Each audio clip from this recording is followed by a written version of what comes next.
Thank you.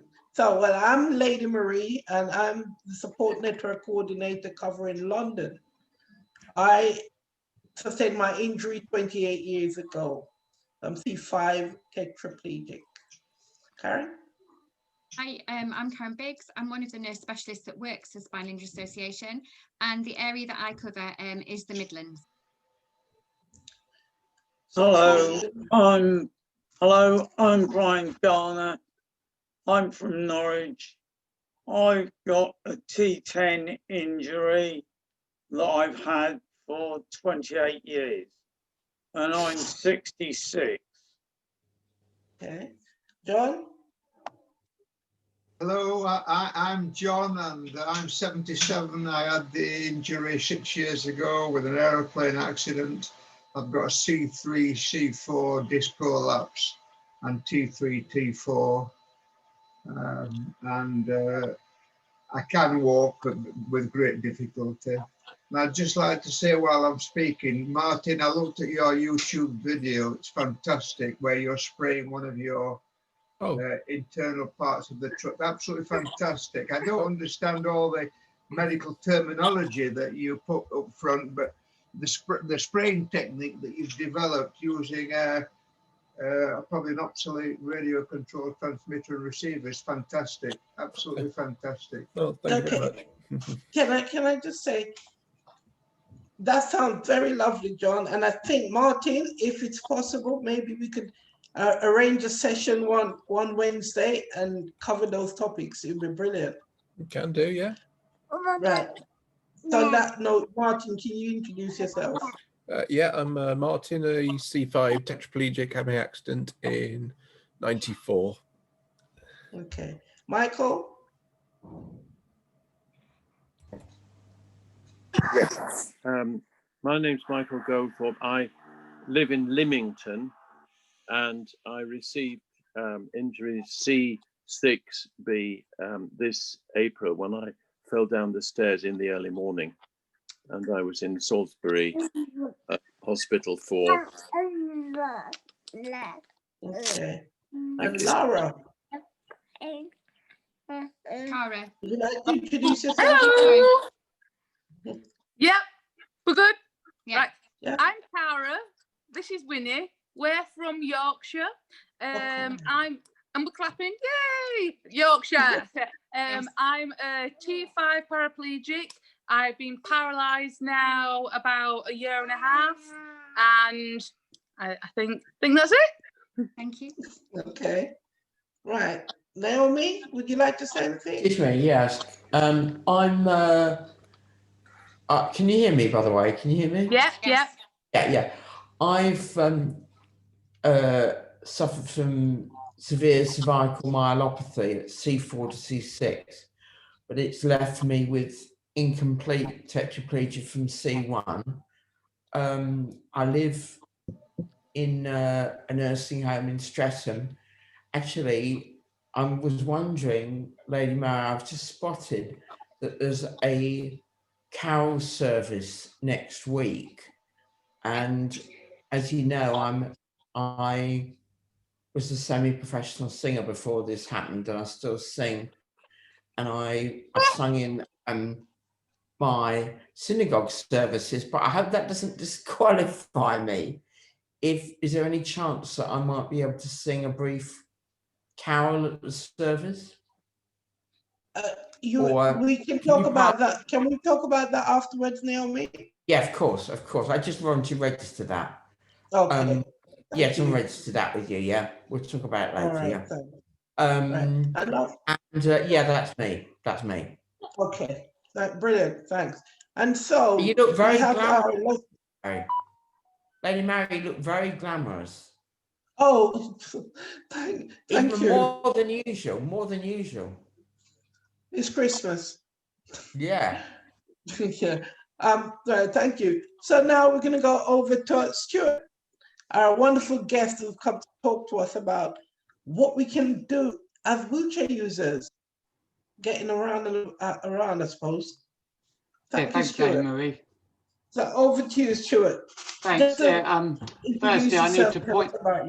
I probably need to point out, legally, because I run a business, I'm not allowed to give any tips or advice stroke guidance verbally because of the risk factor. My insurance specifications are I have to be face to face with someone to teach them a specific skill to enable them to be able to use their wheelchair in whatever fashion, hopefully with more confidence. My background is I'm T4 paraplegic, been injured 27 years now after a road traffic accident when I was 17. Unfortunately, I was backseat passenger, first one of my friends that learned to drive, inexperienced driver, just lost the road. Unfortunately, it was before seatbelts were compulsory in the back. I ended up apparently hanging out the back window of the car, and I had a head injury, which put me in a coma. And I was put into an induced coma for my body to repair, and I was in there for about drifting in and out. And I got discharged from hospital, and I lived in my mum and dad's front room for 6 years, which you can imagine the young man leaving his teenage years, moving into adulthood was quite challenging. I was very orientated to get a job, to get back into life. I was quite fortunate. I landed a job after 18 months post discharge, and that job lasted, I think, 8 years, and involved me getting up at 5 o'clock every day, traveling to work, doing a 8-hour shift, and then plus or overtime if required or if I needed it.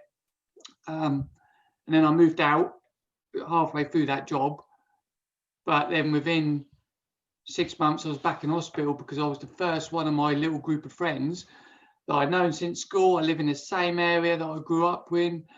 I was the first one to get their own place, if you know what I mean. And my house was just like a party venue every weekend. And within 6 months, I was back in hospital.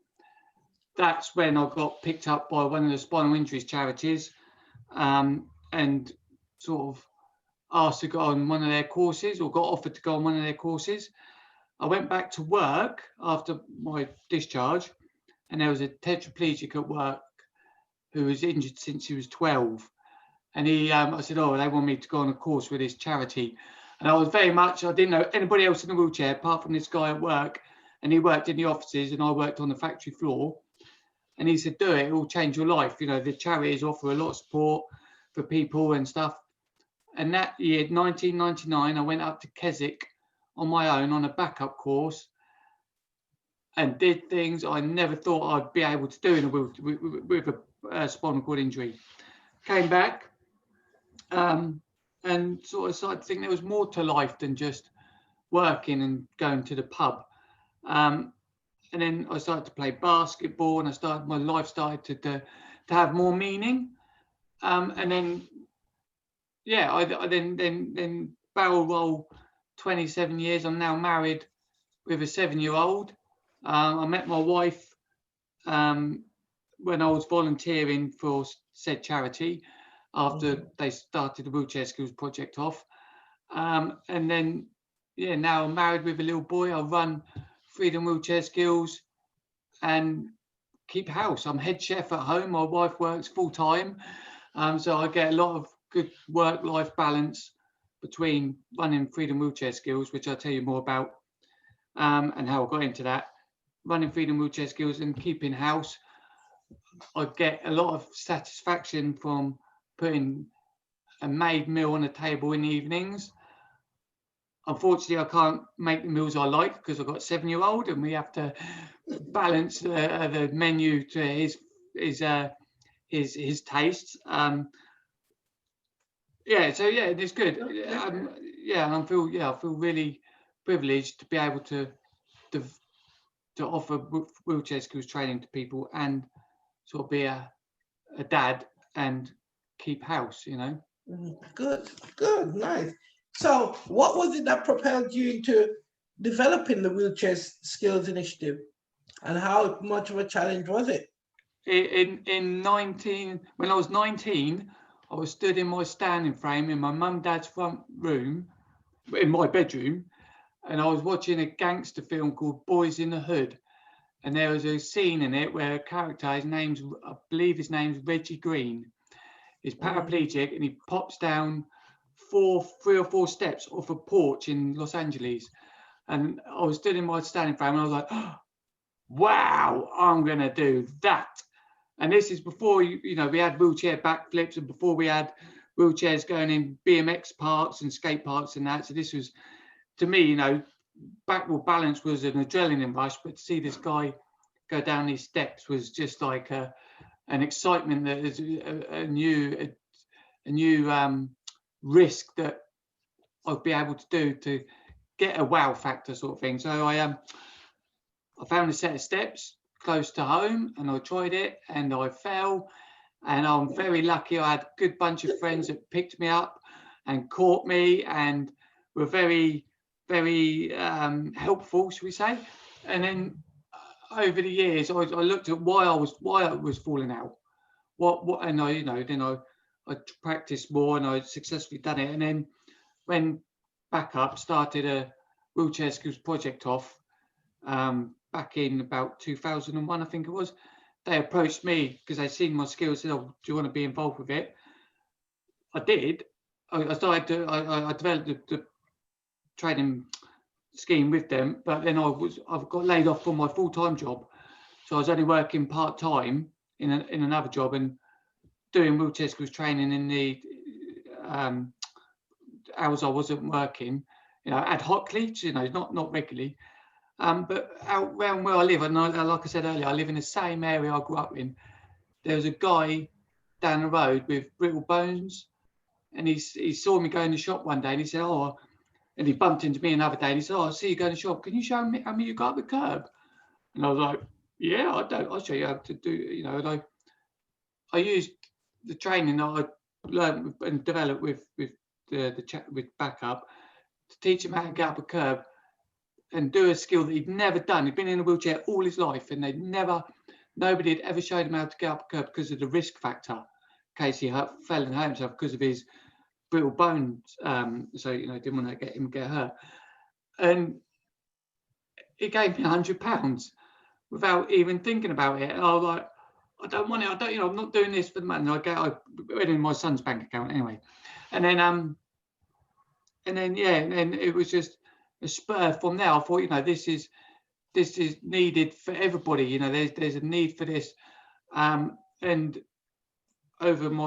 ended up working with Backup and working in collaboration, signposting to SIA and Aspire and stuff. And then 7 years ago, unfortunately, I had a heart attack post-operation recovery, and I was rushed from Stoke Mandeville to High Wycombe because they're under the same NHS trust, to the cardiology department. They put a stent in, rushed me back to Stoke Mandeville for my post-op recovery, but put me on the acute ward, which was the ward I came out my coma on 24 years ago from that time. And I was an emotional wreck. I was very sad. I was very, very, I didn't know where my life was going to go. I was a father now. I needed a job. I needed to do something and be an influence to my son as well. And I was laying in hospital with a spinal injury, but with a heart condition now. My wife came to see me. She said, oh, how are you, blah, blah. And I just broke down. I said, I can't go working for someone anymore. I've got to work for myself and work when I want to work and be myself. So I jacked in my job, spent 6 months recovering, which I think really helped. I was now got a piece of metal in my heart, which is uncomfortable, should we say. And in that 6 months, I designed my website. I spoke to insurance companies and solicitors to make sure the business was run properly. And I pressed the button on the computer. The website went live, on the 4th of June 2015, and I went to bed with my fingers crossed, and the phone rang the next morning from a PA of a young lad with spina bifida, and I was like, wow, it's going to work. And there you have it, really. That is how it started out. And that's my passion, is the results I get from training people and seeing the results. It's just so warming. You know, one guy went to Cyprus after he'd done a wheelchair skill session with me with his family, C5, 6 tetraplegic, and I got him up a 3.5-inch curb, and I spoke to him a month. Every client gets a post-training call a month after training to discuss skill development, and this particular client, he's back at work, and he was like, yeah, we're off to Cyprus as a family. And I was like, well, yeah, that was really rewarding for me, you know. Brilliant. So I know that for people who in the early days, they're not sure what can be done as a wheelchair user. So for people that you supported so far, how many would you say you supported who have been really early in their spinal cord injury or whatever other disability they may have, which require them to be a wheelchair user? What's the shortest time? Yeah, quite a lot of people actually, and a lot of them, because they're unaware of what the possibilities are. Say they've had a short rehab time, which is quite common now, and they get pushed through the spinal centres, maybe go to a general hospital, and they don't get that peer support from the other organisations that are in the hospital, but other patients, whether it's an ex-patient's return or someone waiting discharge, and to see them, they contacted me, and then I'd go through an assessment questionnaire with the individuals to work out their needs, goals, and their abilities. And it's just a simple thing, dealing with camber, being able to go down to the shop to get their own pint of milk, and they're faced with camber on the path that we all know is for water drainage, and that's their main concern, how to overcome that, or how to be able to deal with that dropped curb, and and being able to show them how to overcome those challenges is really good. And there's lots of different things. Each client's got an individual, and I can't really pinpoint a single thing that one person might come across, but it's just the general confidence really in their chair. Okay. Does anybody have a question you'd like to ask, Stuart? No? I don't have a question, Lady Marie, but I've been reading the testimonies on your website, and I think what you've just said, Stuart, is absolutely, obviously correct, because they're just talking about the encouragement that you give and the opportunities that you are giving them by suggesting sometimes maybe just simple things in order for them to achieve just what they want to achieve. But if you read, there's loads of them on there, and if you just read through it, it speaks of just an overwhelming feeling of being more in control, of being empowered, and being able to be independent and have the encouragement to do that. So yeah, the testimonies are amazing. Yeah, thanks, Karen. Yeah. Cara, need to unmute yourself.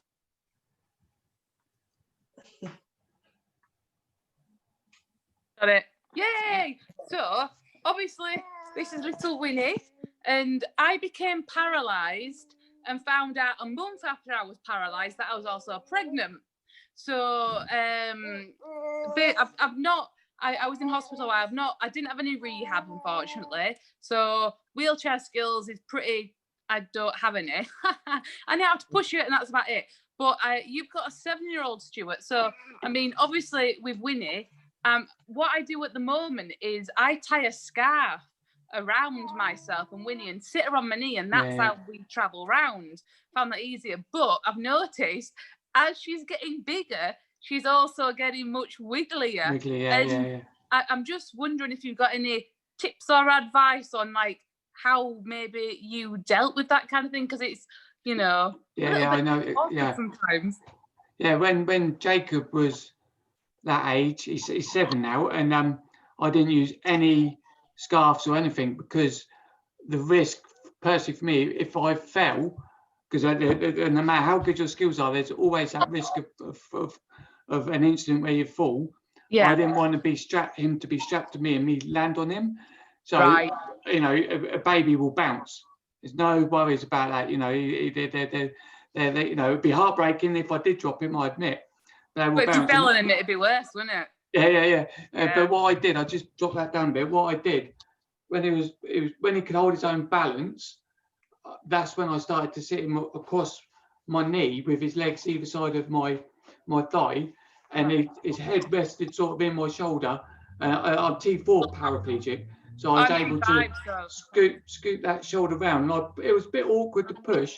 I didn't go very far with him like that, and I don't know whether it was his natural take, knowing that Daddy couldn't walk. In a wheelchair. Yeah. Daddy was in a wheelchair. That he just naturally, in his balance, he got his balance pretty quick. And you know, then I used to sit him on my shoulder as well, and just in the house, and his hands would be over my back, and I go around like this, and his head was over the back, and his bum was here, and I'll go around for all indoors like that, and if you do that in a cafeteria, there used to be a cafe up the village, and I pushed him all the way up there in his pram, and then I because on Thursdays he didn't go to nursery. My wife was at work, and that was my day with Jacob, and I'd push up the village with a pushchair like that, all the way, swapping hands. And I'll go in there and we have a cup of tea. My cousin worked in there, so she'd come and bring me my cake and what have you. And they go, oh, hang on, you pooped, and you know, and I just say, getting the buggy in the disabled toilet with the drop down change table and stuff.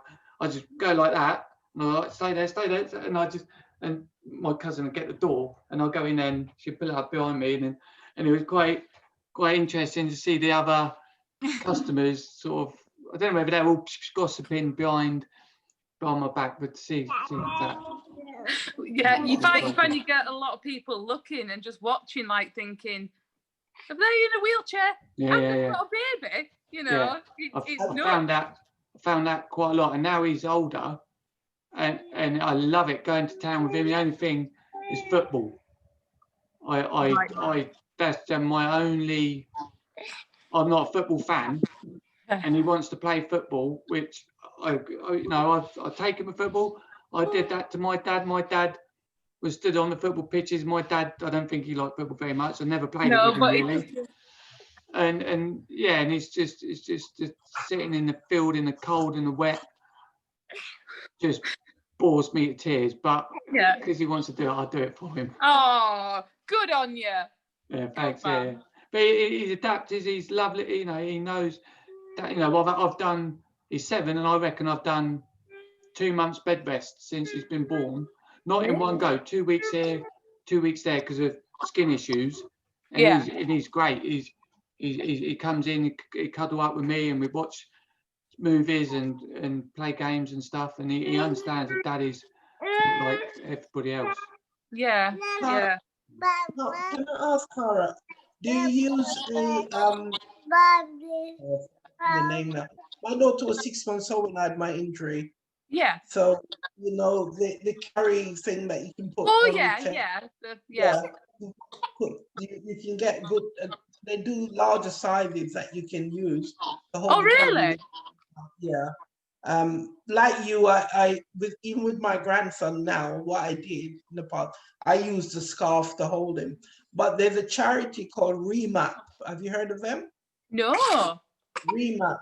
They can come out. You contact the ones in your area if you go on your website, and they will work alongside you to help to make some. They're all retired architects and engineers, and they give their services free to try and help develop something to help you to hold the baby or attach to your wheelchair to carry the baby or whatever it may be. Really? Yes, Remap. Remap. Yeah, REMAP. Yes. Right, I'll be looking into that. Thank you. Yeah, so they're Wow. quite good. Yeah, Yeah, that's brilliant. Thank you. no, you're welcome. Anyone else have a question for Stuart? Wow, nobody wants to ask Stuart what, how. Oh, I've got loads of questions. Yeah, I do. But you can't you can't show us anything, can you, Stuart? Unfortunately not, no, just good for insurance purposes. There are various YouTube people on YouTube that do stuff, and I can't, I would just I get that. I get out, that. unfortunately, because it's a business and my insurance, I had to do it all properly because I just have to cover my back for personal liability and public indemnity insurance and stuff. Stuart, can you give tips? Without showing us, can you give us tips? Or All I would say is if it hurts, you're doing it wrong. well, no, yeah, I suppose, but I've got, when you can't feel it, you don't know, do you? So But you're usually, what level did you say you were? I'm T5. T5. So if you're propelling your wheelchair, getting up and down curves, whatever you might be doing to maneuver yourself around, you're using limbs that you can feel at T5. So anything below that, where you've got hurt, I would think it's not from propelling your wheelchair. If it's from you're sitting, then that's something I don't deal with. That would be an occupational therapist or seeing clinic that you would have to be signposted to. One thing I've got for you, because you're T4, aren't you? And like with your wheelchair skills and things like that, well, how much ab control do you find you have? Because with wheelchair skills, do you find it takes a lot of ab control? Yeah, I haven't got any abs. Have you not? No. So it doesn't really, because you're already good at the skills, aren't you? So it doesn't need that. Because I was thinking, oh, does it need all your abs and things to be able to do all this stuff? Just from practice and being aware that I'm always in contact with the wheelchair and never let go. And when I'm propelling, I let go to make the chair do the work. But when I'm doing any skill, my hands are always in contact with the chair. And a lot of clients I find, particularly like people with a lot of MS, they grip the push rims like this, and that affects the skills. That makes them more tense in their upper body. But then that split seconds when they do need to release the push rims to move their hands on it, that split second of releasing that tight grip can make all the difference. But if you just have a nice loose grip, but a secure grip makes the difference. I mean, when you turn, for example, you let the push rim slide through your fingers, but the harder you grip it, the sharper the turn. If you were letting go of it, it would just go in a direction you don't want to go in. Right, yeah. That makes sense, yeah? It does. What kind of skills do you teach then, Stuart? Well, anything really from effective pushing technique, where the chair does the work for you, but those little skills build up to getting up and down a curb or over rough terrain, because when your wheelchair is freewheeling, that gives you time to get your hands and arms in position to be able to conduct the next skill that you're coming up against. Right. If you're doing 50,000 pushes per meter, well, not maybe that's an exaggerated number, sorry.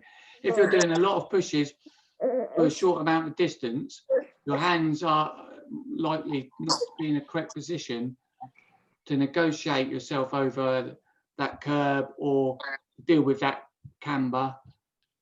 It could be quite, and then then the push technique, then it goes to lifting front casters up, then it goes, because being able to control the chair, lifting the front casters up is key. People say, I want a backward balance, well, yeah, I can show you how to backward balance, but do you need to backward balance? If you're 22 spinning around in a nightclub, yeah, but not for your everyday activities. It's a good skill to have, because then you know your balance point. So when you need to lift the front casters up, for example, to go over a gravel driveway, you're not going to go too far back, because you can backward balance, but you don't need to. And then dealing with camber, like I said earlier, carrying items one-handed, number one rule, don't put it in between your legs. If you do it with a cold drink, one day you do it with a hot drink. And I don't know who got rehabbed at Stoke Mandeville, but they use the same slides now. I believe they did when I last heard about it, is when I was injured, of a guy with 2 pressure sores either side of his groin from putting a hot drink in between his legs. And I'm guilty of that. I'm guilty of that. Yeah. Hang my head in shame. So yeah, I had number one rule, and then, then it moves on to be able to, if depending on the individual's abilities, getting up and down slopes, but if their ability enables it to go down slopes on the back wheels, going down a flight of stairs, if they're available in the venue that the training's being conducted in. But like I said earlier, I do an assessment call of each individual first to work out what they're going to be able to do, what they want to be able to learn. And then sometimes, unfortunately, you have to say, well, if I'm honest, that might be more of a challenge to learn that particular skill. But this is what we could do that will help you get to that skill, or instead. And, I had, sorry if I'm jabbering on too much. I had one client, he came to me, he wanted to do a flight of stairs over 100 people I've trained. And one of them wanted to do going down a flight of stairs forwards, only one. And I was like, well, why do you want to do this? And all it was because of his tube station in West London somewhere, had about 4 steps for him to get. They get him up when he goes to work, but coming back, he didn't want to wait for them to get the gadget to give him assistance down. So he just wanted to pop down them on his back wheels. And anybody else that I've teach stairs to, we go down backwards because it's a handy skill to learn. But you don't need, with the DDA, any new builds should either have a ramp or a lift. And like the ramp, you might have to go down the road and round the side of the building to use it. Like for example, the Royal Albert Hall, ramps round the side, and there's steps in the middle, and other venues that I've been to that I know about, Brixton Academy and stuff, they do get out ramps for you. But steps, there's only if you need to, desperately need to. Okay. And now we're using the Equality Act, Stuart. Again, so the Equality Act now, it's now incorporating the DDA into it. Yeah. Thank you. Yeah. Well, it's very important. It's something that wasn't around when it was as much when I was first injured. I can remember parking my car at Tesco's and having to wait for the end disabled bay so I get space to get out when they didn't have the hatch markings between them. And it was just like, well, I can't park at that end one because the car's next to it and I can't get out. So I have to wait for the end bay to get out. But then things have moved on and people are becoming more aware of other people's needs, which is good. What's the DDA? Sorry, Cara. What's the DDA? Disabled Discrimination Act. Ah, right, okay. It's now the Equality Act 2010. I've only been disabled. Sorry. Yeah. I've only been disabled about a year and a bit, so I'm still new to a lot of these things. So yes. Yeah, you will learn a lot about the Equality Act. Yeah. All right. Sorry, Naomi, you were saying? Yeah, sorry. Excuse me, Stuart. Do you teach skills using a power chair? I've got a power chair. I would signpost to like either backup, or I believe Andy Walker sometimes does some power chair skills. I have done power chair skills, but I'm all I know, I haven't got experience of using one firsthand. When I have done it, I would go through the series of questions with the client and get the make and model of chair. And the British Healthcare Trades Association website, if you put in a particular make of power wheelchair in that, it gives you all the lists of the individual features of it and how those features affect, for example, when it's flying, do the brakes, do the batteries need to be disconnected, and does it need to be freewheeled, etc. And I've only done 2 power chair skills. I researched that, and then I was able to go to the client, so I knew how the chair operated, what the individual functions of it were, and then we were able to look at the challenges that those individuals faced where they lived, but really, it was confidence. One of it was just a camber on a curb. He needed support with, and we went. I did the initial training at his home first, so I was confident he was safe in the chair. And we went to look at this camber, and we just looked at the different angles for taking it on,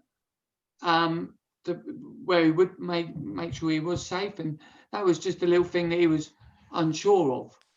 But sorry, to return to your question, I have done. I would speak to the individuals on a one-to-one basis about what I could offer. If they're happy with that, I would go ahead. If not, I would, obviously signpost to either backup if they were spinally injured, or I believe Andy Walker used to. I don't know if he still is. I haven't needed to signpost him for a long time. Right. Sorry, Stuart, you finished? Stuart, I can't totally relate to you because I'm not in a wheelchair. But do you have any other means? You mentioned you have a car, but do you have a electric powered trike, a recumbent trike, to get you about as an alternative to your wheelchair? Yeah, I've got I have had recumbent hand cycles for when I was younger, but they've moved on now. But I have got a power add-on that makes my wheelchair into a trike, purely for getting out a bit more to the outdoor area, like for in the woods when my little boy's on his BMX, and I would not be able to keep up with him in my wheelchair, so I used that then, and that saves wear and tear on my shoulders, because your shoulders have got to last a long time. And I probably only had it for 3 years, and I lived near the River Thames, and I walked from Bourne End to Marlow, and it's like 5 miles following the River Thames on dirt, mud, and I just used my wheelchair normally. And then I bought the amazing feature of a freewheel came out, and I bought one, and I returned to the river, not purposely, but just by chance, for a Sunday afternoon walk, and it made all the difference. But then we had to get the train back because my shoulders had it. I was just tired and worn out, and I felt like my shoulders needed a rest. We got the train back, but now I've got this power trike. Well, the power attachment is I've got a klaxon that goes on, and it's great. The only disadvantage is you need to. I can get it in the car on my own, but I bang around and I scratch things, and I'm not as careful as I want to be because it's quite weighty, it's quite heavy, and you can't get through gates on it. You have to dismantle it to get in, like the kissing gates between fields and stuff, which is a bit of a pain. But I'm usually with someone, so I take it off, get in the gate, get to the other side, and they bring it through for me to carry on with the. I'm familiar with the device that you have. There's a lady in the village that has an attachment for the wheelchair.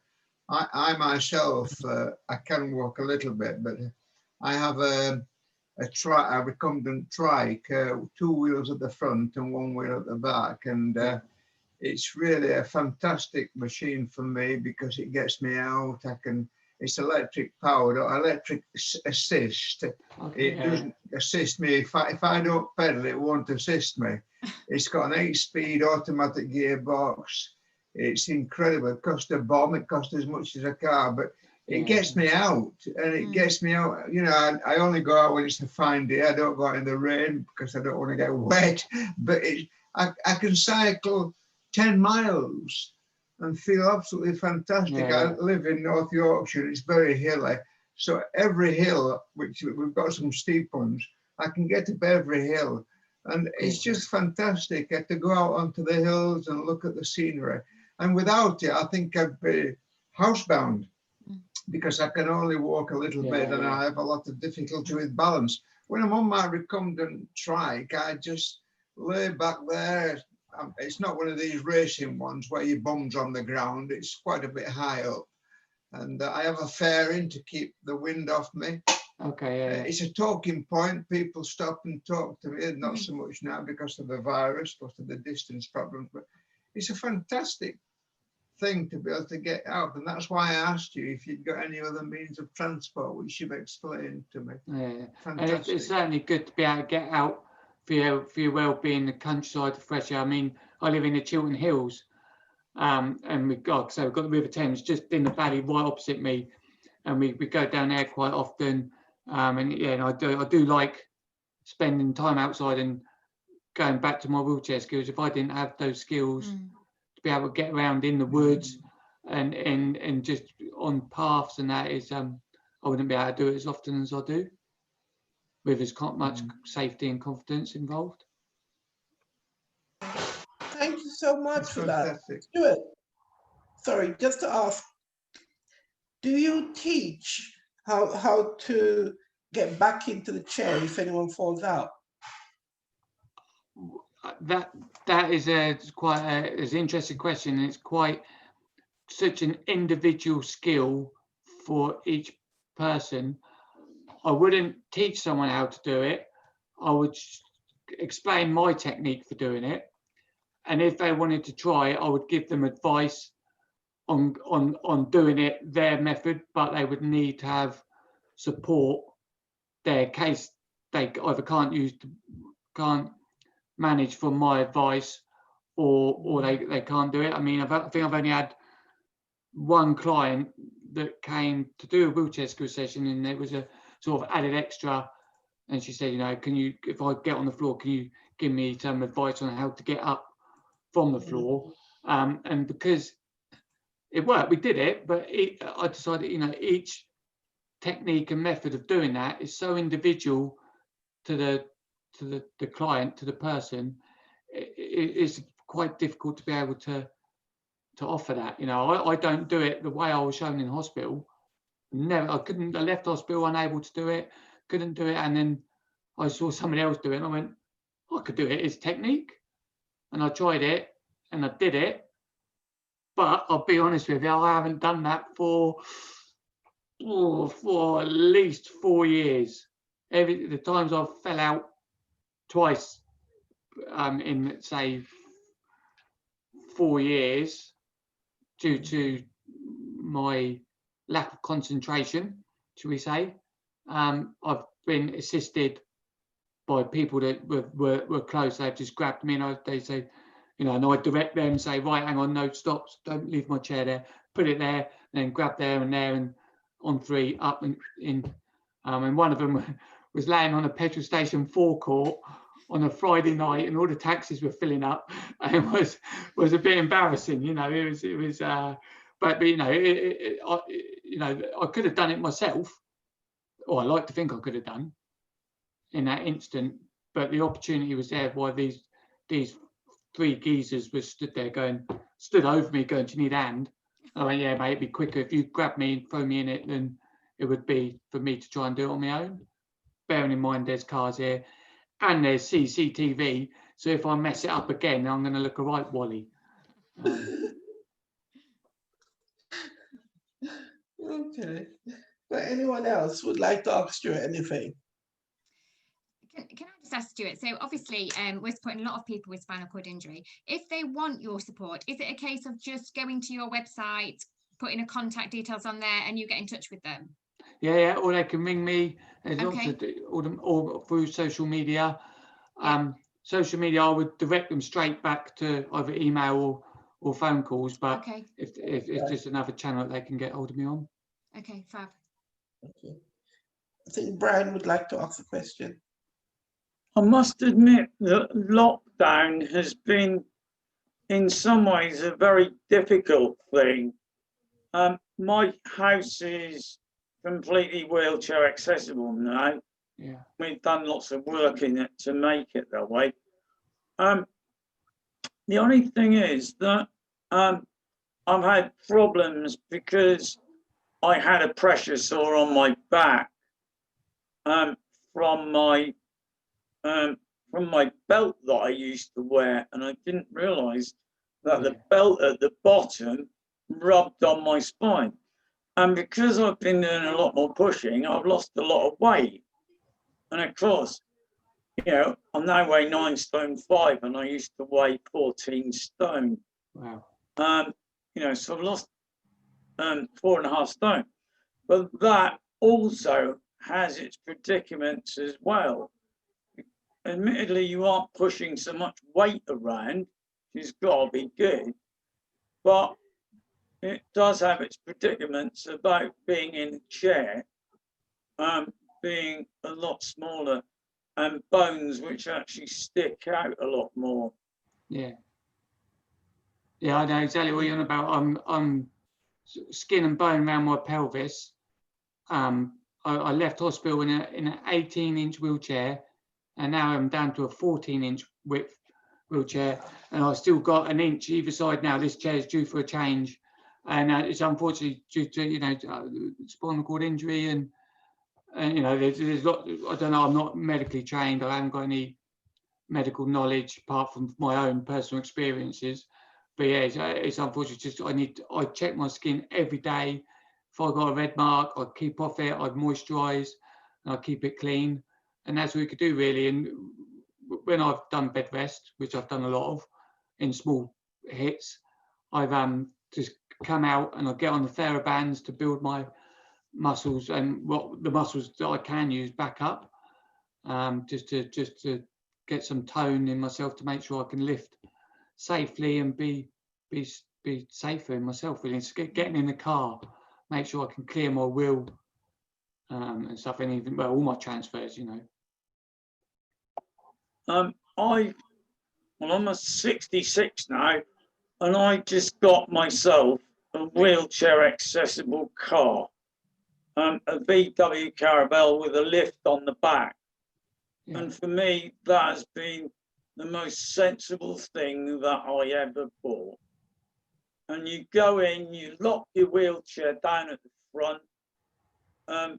Because it's a very light wheelchair, what they did was they put into the back of the passenger seat, they put a piece of a seat belt, and on my wheelchair is the prong, and you just push the wheelchair along, fit it in, and move across, and it's brilliant. And then because of the